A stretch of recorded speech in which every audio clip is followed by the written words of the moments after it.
Hi friends, మనం ఈరోజు బెండకాయ మసాలా కర్రీ చేద్దాం రండి. దీనికి ముందుగా కావాల్సింది బెండకాయ ముక్కలను రోస్ట్ చేసి పెట్టుకోవాలి. దాని తర్వాత కారము, ధనియాల పొడి, గరం మసాలా, మనం ముందుగా పేస్ట్ చేసి పెట్టుకున్న స్పెషల్ మసాలా. దానికి ఏమేమి కావాలంటే కొబ్బరికాయ ముక్క, కొత్తిమీర, అల్లం వెల్లుల్లి పేస్టు అవంతా రెడీ చేసి పెట్టుకోవాలి. దాని తర్వాత కడాయిలో నూనె పోసి ఆవాలు, ఉద్దిపప్పు, ఆనియన్స్ అవంతా వేసి బాగా వేపుకోవాలి. టమోటా అవంతా వేసి కొంచెం మగ్గనిచ్చిన తర్వాత మనం వేయించి పెట్టుకున్న బెండకాయ ముక్కలు వేసుకొని ఆ మసాలా ఐటమ్స్ అంతా వేసుకొని దాన్ని బాగా కలుపుకోవాలండి. కొంచెం వాటర్ యాడ్ చేసుకొని బాగా కలుపుకొని కొంచెం మగ్గనివ్వాలి. అది బాగా కలుపుకొని బాగా మగ్గిన తర్వాత ఫ్లేవర్స్ అంతా దానికి పడుతుంది. అంతేనండి, ఈజీ అయిన బెండకాయ మసాలా కర్రీ రెడీ.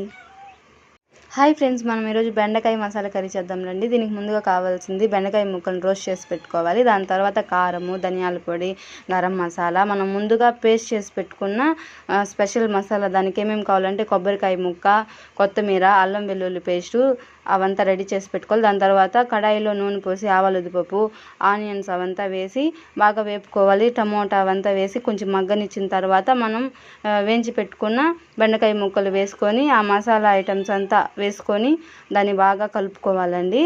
కొంచెం వాటర్ యాడ్ చేసుకొని బాగా కలుపుకొని కొంచెం మగ్గనివ్వాలి. అది బాగా కలుపుకొని బాగా మగ్గిన తర్వాత ఫ్లేవర్స్ అంతా దానికి పడుతుంది. అంతేనండి, ఈజీ అయిన బెండకాయ మసాలా కర్రీ రెడీ.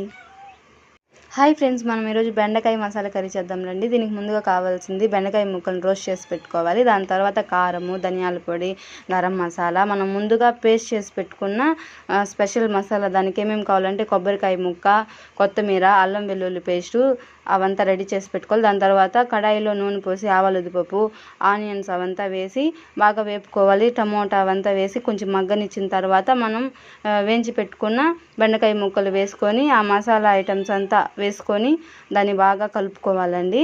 కొంచెం వాటర్ యాడ్ చేసుకొని బాగా కలుపుకొని కొంచెం మగ్గనివ్వాలి. అది బాగా కలుపుకొని బాగా మగ్గిన తర్వాత ఫ్లేవర్స్ అంతా దానికి పడుతుంది.